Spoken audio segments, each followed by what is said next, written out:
The Johnson Wax Program with Fibber McGee and Molly.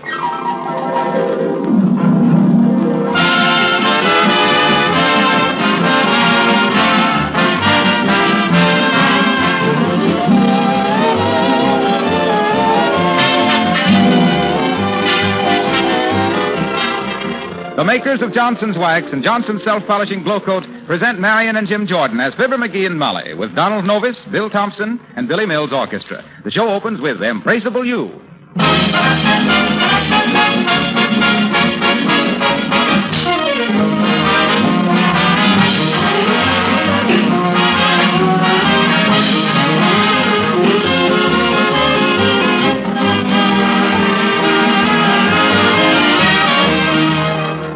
In these days of fall house cleaning and moving, there's a question that probably has occurred to a great many of you. It's this.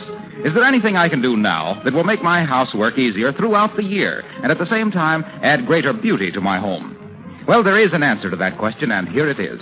Take full advantage of the many uses for genuine Johnson's Wax.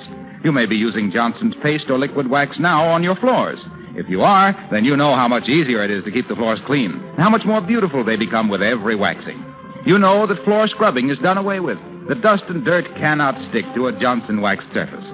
You should know, then, that you can save more work, make your home more beautiful, by applying that same wax to many other things. Furniture and woodwork, for example, and windowsills, leather articles like luggage and book covers, parchment lampshades and picture frames, even your enameled refrigerator and pantry shelves. Do a little experimenting with Johnson's Wax in your home. You'll quickly realize its labor-saving possibilities.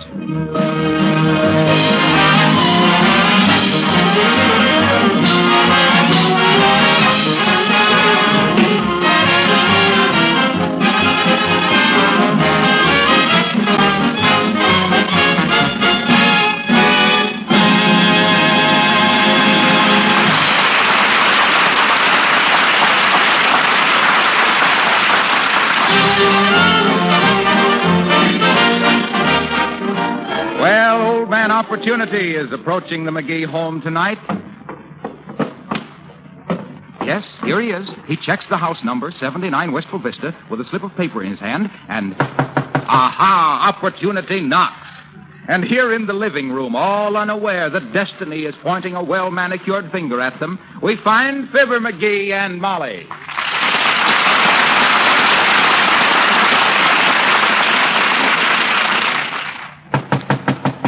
McGee, there's somebody at the door. Maybe it's the wolf. Oh. Why, it couldn't be. He knows us well enough to walk right in. McGee, are you going to answer that door, or am I? I'll play a game of rummy to see who answers it. All right, you set up the card table. Oh, no, you set up the card table. Flip you a coin to see who sets up the card table. Okay.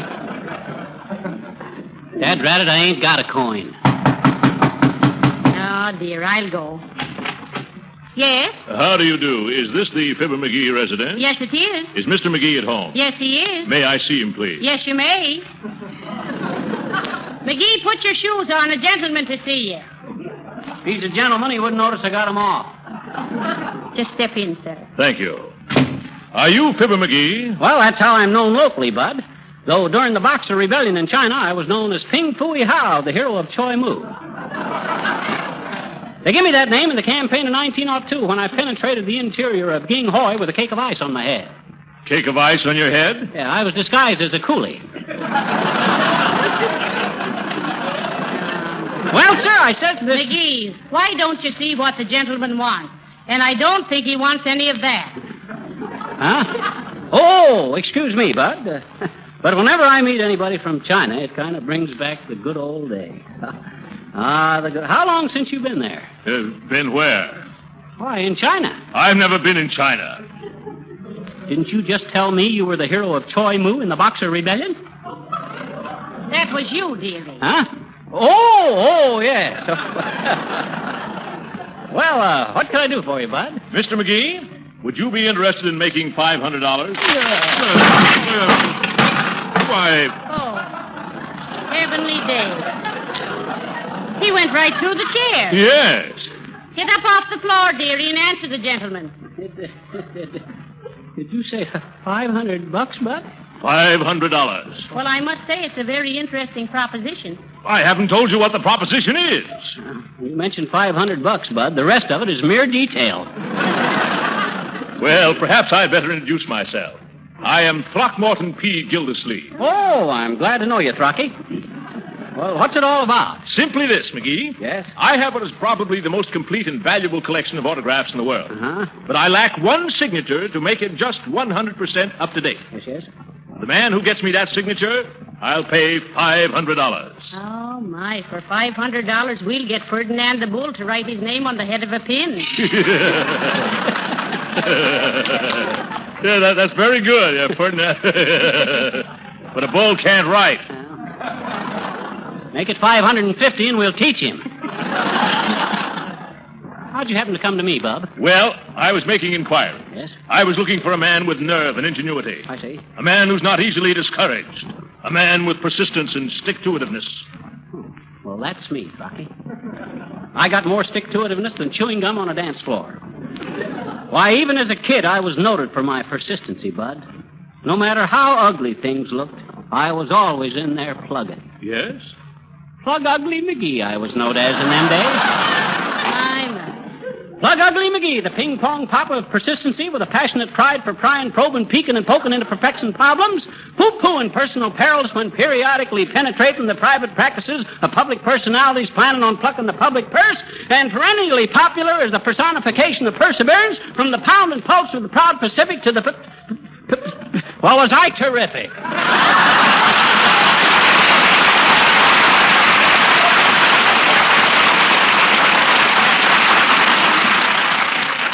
So you really think you're the man to handle this for me, do you, McGee? You betcha, Bud. I'm a go-getter. A go-getter, eh? How about that, Mrs. McGee? Is he a go-getter? Oh, he certainly is a go-getter. You bet I'm a go-getter. All you gotta do is tell me whose autograph you want, Bud. Well, it's public enemy number 1, Killer Canova the gangster. My goodness, he's fainted. Is there a doctor in the neighborhood? No, but there's a trained nurse next door. Shall I go get her? Yes, go get her.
That was swell, Billy Mills.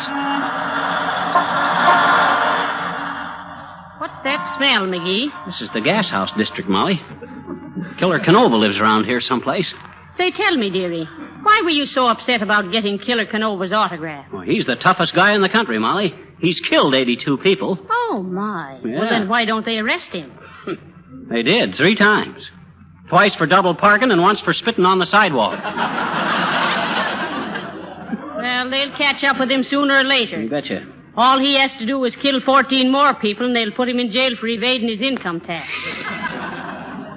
Boy, this sure is a tough-looking neighborhood. Oh, I don't know, McGee. It seems real quiet to me. Oh, you think it does, eh? Yeah, sure it does. Why, look. Even the policemen walk around 2 by 2. They have so little to do, they get lonesome.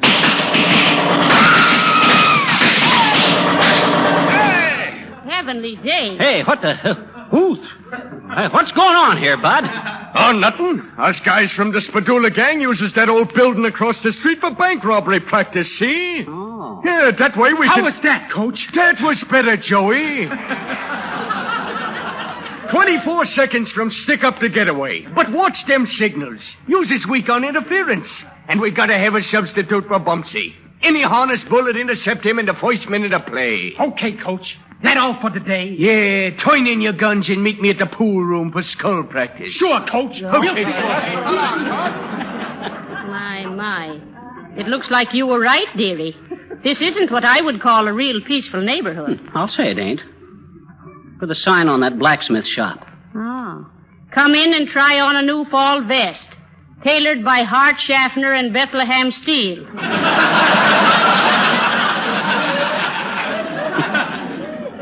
I tell you, Molly, that this district is tougher than a lamb chop on a blue plate special. Oh. Not that, McGee. Well, let's get busy here. Okay. Where does Killer Canova live? Search me, but he ought to be easy to find. We'll ask somebody. He's probably... Hey there, kids. Want to buy some stolen perfume? Any hot furs? Oh, hello there, daughter. Hello, Johnny.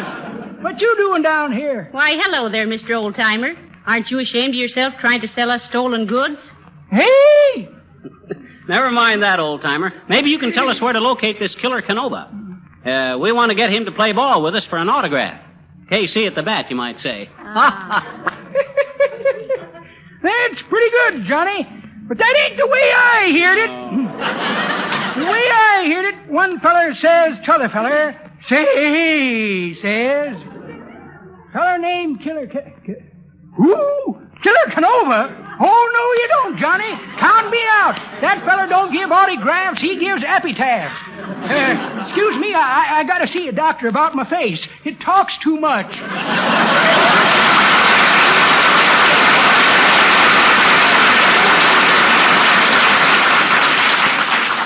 Heavenly days, McGee.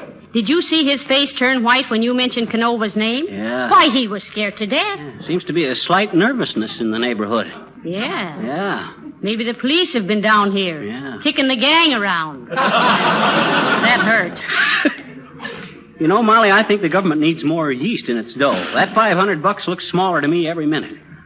I have a notion to give up the... Oh, hello there, little girl. Hi, mister. Hey, listen, sis, this is a bad district for little girls like you. You better run on home. I says you better skip along home. I can't, I betcha. I got business down here. I see. What business? Well, there's a moving picture my dolly and I want to see, and this is the only neighborhood we can see it in, I betcha. Oh, I see. What picture is it? The Wizard of Oz. Oh. It's a double future. Feature. It ain't double future, it's double feature. Why? Dad-rat it, because it is, that's why. Future means something that ain't here yet. It is too, I betcha. It started yesterday. Oh, well, let it go. Okay, after we see it. What other picture are you going to see? Well, I says, what's the other picture in the double feature? there isn't any, I betcha. Well, then it can't be a double feature if there's only one picture. Oh, yes, it can. Oh, no, it can't. Oh, yes, it can. Oh, no, it can't. Oh, can it?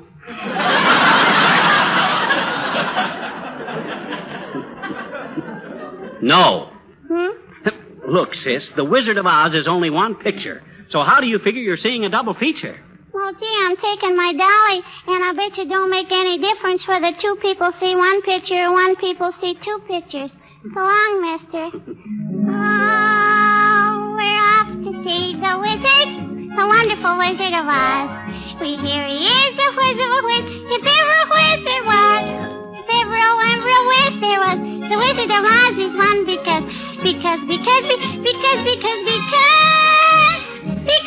wonderful things he does. Wow. We're off to see the wizard, the wonderful Wizard of Oz.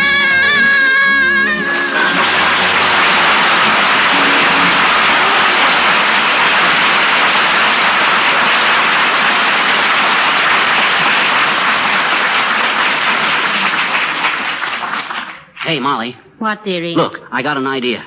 Well, shake your head. Maybe it'll go away. No, listen. Why did old Gildersleeve want Killer Canovas' autograph? Because he didn't have it, foolish. Exactly. And if he ain't got it, he don't know what it looks like. What's to prevent us from just... McGee, are you suggesting that we fake a signature and sell it for $500? Why, Molly, that's dishonest. Certainly is. Yeah. On the other hand, it's pretty practical. Why, just think we could take... Oh, look, McGee. Huh? My, here comes a man running down the street in his BVDs. Go on. That's a tracksuit. That's some guy in training. Hey, Bud, come here. Hello, pal. Hello, babe. What are you doing around here? Oh, it's Mr. Wilcox. What are you doing here? Oh, I was born and raised in this neighborhood. Uh-huh. You hear that, Molly? I always says Wilcox came from the wrong side of the tracks. You should talk, dearie. Huh? Your mother told me you'd have learned to walk a year sooner if the ties hadn't been so far apart.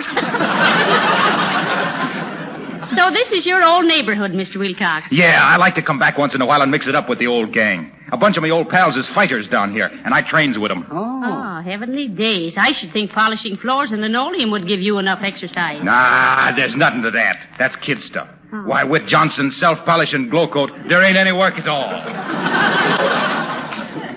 You led with your chinoleum that time, Molly. Well, go on, Cuddles. Tear into it. Well, you see, it's this way. With Johnson's glow coat, you just pour a few drops onto linoleum, spread it around with the long-handled plier, and that's all there is to it. And when it dries, it sparkles like a chorus girl's eyes at a $10 table d'hote. Oh.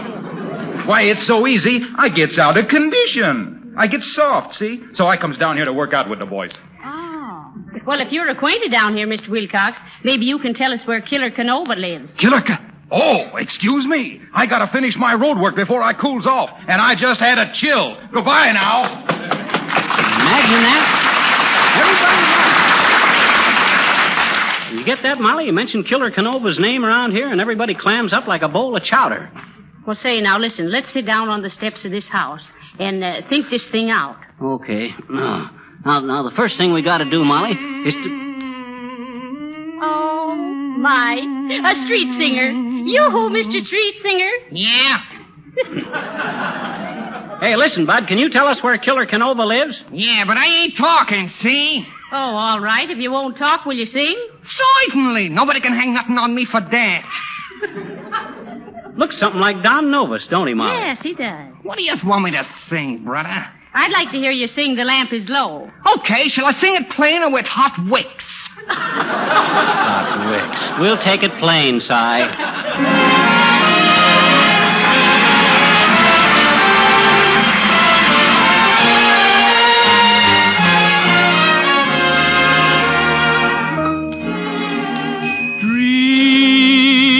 Beside me in the midnight glow, the lamp is low.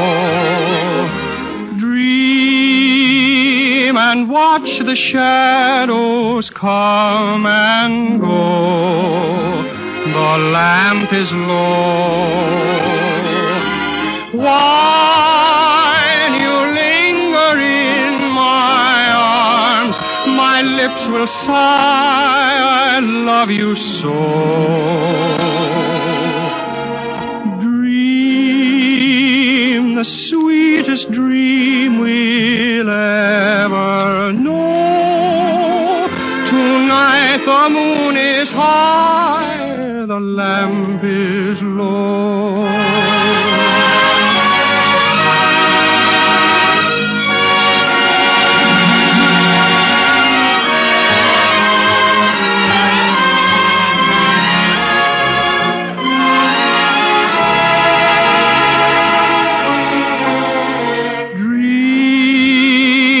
The sweetest dream we'll ever know. Tonight the moon is high,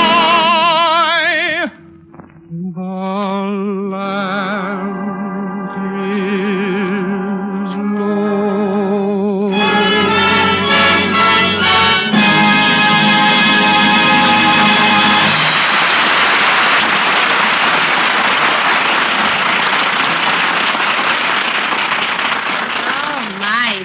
very much, Mr. Street Singer. That was beautiful. Certainly was, Bud, and I can't get over how much you look like a friend of ours, Donald Novus. Gee, that's funny.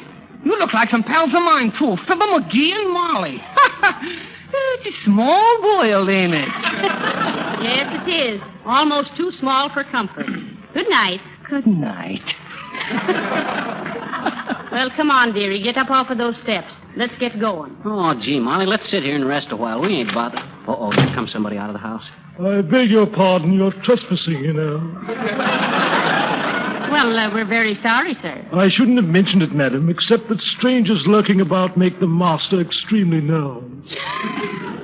Okay, Bud, we'll go. But speaking of lurking, maybe you can tell us where to lurk for a guy named Killer Canova. This is Mr. Canova's residence, sir. Oh, my gosh. Heavenly days. Are you Mr. Canova? No, madam. I'm Mr. Canova's personal servant. I lay out the clothes he likes in the morning and the people he doesn't like in the evening.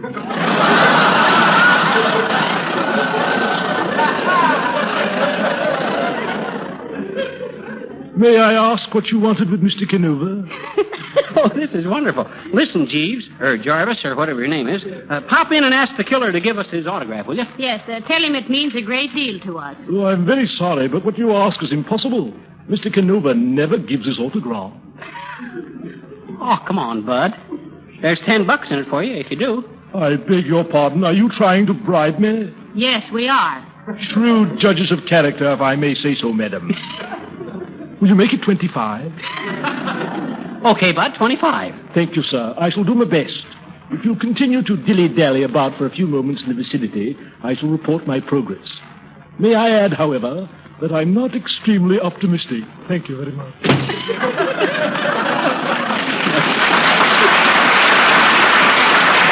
Boy. Hot dog, Molly. Looks like we're in $500. 475, McGee. Oh, well, what's the Ah, difference? there, my dear. Lovely evening, isn't it? Or is it?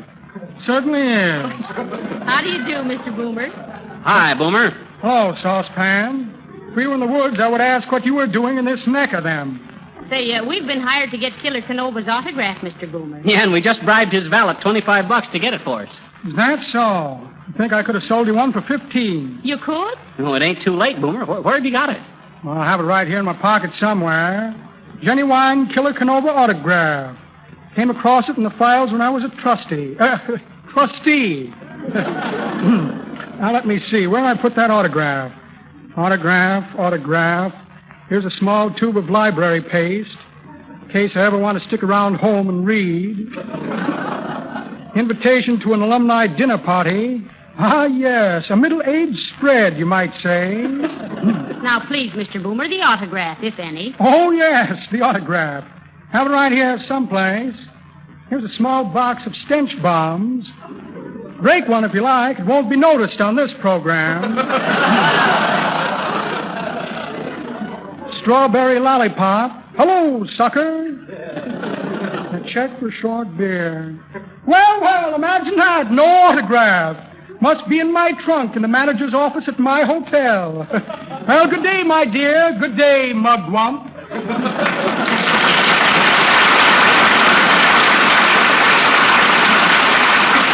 Hey, Molly, I just thought of something. What, again? What if Killer Canova finds out we tried to bribe his valet?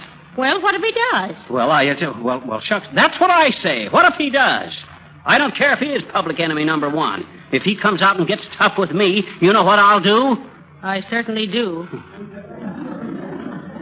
Well, what of it? I'll wait for you at the corner.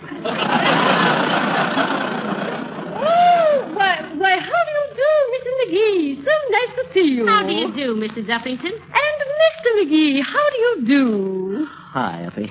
Heavenly days, Mrs. Uppington. Isn't this rather a tough neighborhood to find you in? Oh, not a bit, my dear. You see, we club women take groups of children from every section in the city and teach them constructive things, such as folk dancing and basket weaving. Oh, not really. Well, now, isn't that useful? Particularly the basket weaving. You know, Mrs. Uppington, I was on my way to a party once. The fireman's ball, I think it was. And I suddenly felt if I could only weave a basket, I would be a great social success. Really? How dreadfully interesting. Well, now, if you can believe it, Mrs. Uppington, I stopped right there in the street, grabbed a handful of green and yellow twigs, and wove a little basket. Oh, what'd you do with it, Molly? Well, on the way I lost it. Oh, my, how very amusing. Well, I must be going. I must take these phonograph records down to my little class in music appreciation. Oh. What records are they, Mrs. Uppington? Oh, they are by some of the greatest masters. Now, let me see. Here is one by Arthur Shaw, Thomas and James Dorsey, Glenn Miller, and Theodore Weems, Robert Crosby and Benjamin Goodman. Oh, here is even one by a nobleman, Count Basie. That's a pretty hot bunch of classics, Uppy. And you're smart not to mess around with them jitterbugs like Stokowski. Oh, I'm so glad you approve of my selections. Personally, I'm afraid I'm not too musical, although I adore the violin. Oh, but it was spoiled for me when I heard that violin music was merely the result of dragging the tail of a horse across the interior of a cat. Isn't that a horrible conception? Oh, no, it's been so nice seeing you. Well, goodbye. Goodbye.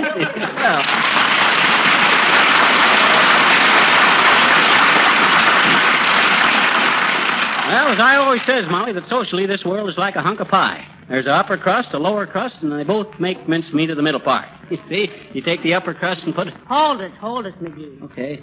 Put the philosophy back in the bag. Here comes the man from Killer Canova. Uh-oh. I beg your pardon, madam. Here's a note for Mr. Canova for you. Hot dog. Did you get the autograph, Bud? May I suggest you read the note, sir? Okay.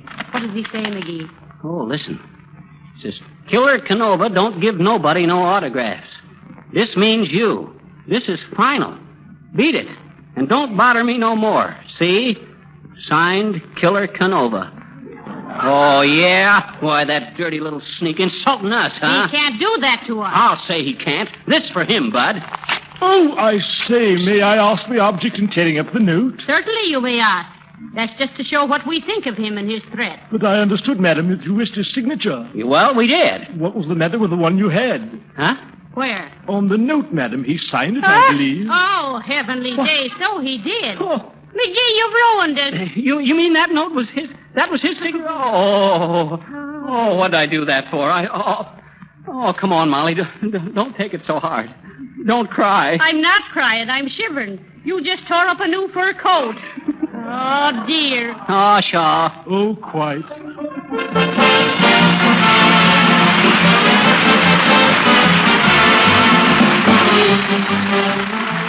Fibber and Molly will be back in just a moment. What 7-letter word spells America's fastest-selling #1 floor polish? It's GLO-COAT, Johnson's Glow Coat. The popularity of Glow Coat is increasing every day, and more women discover what a satisfactory product it really is.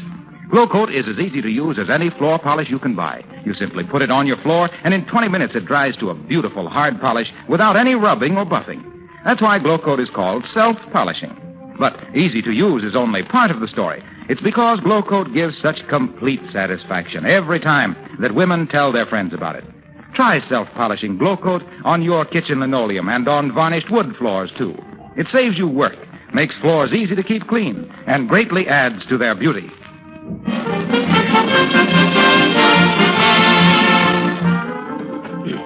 Folks, this is Fibber McGee and Molly saying goodnight for us and Johnson's Wax until next week. Incidentally, Molly, I'll say so long to you, too, for a week or so. Why, McGee? Where are you going? Oh, I've been called to New York. Oh. I have to be there tomorrow. I'm on a committee of 10 to consider ways and means of combating red activities in America. Well, a committee of 10. Who's the other 9? The New York Yankees. Good night. Good night, Hall.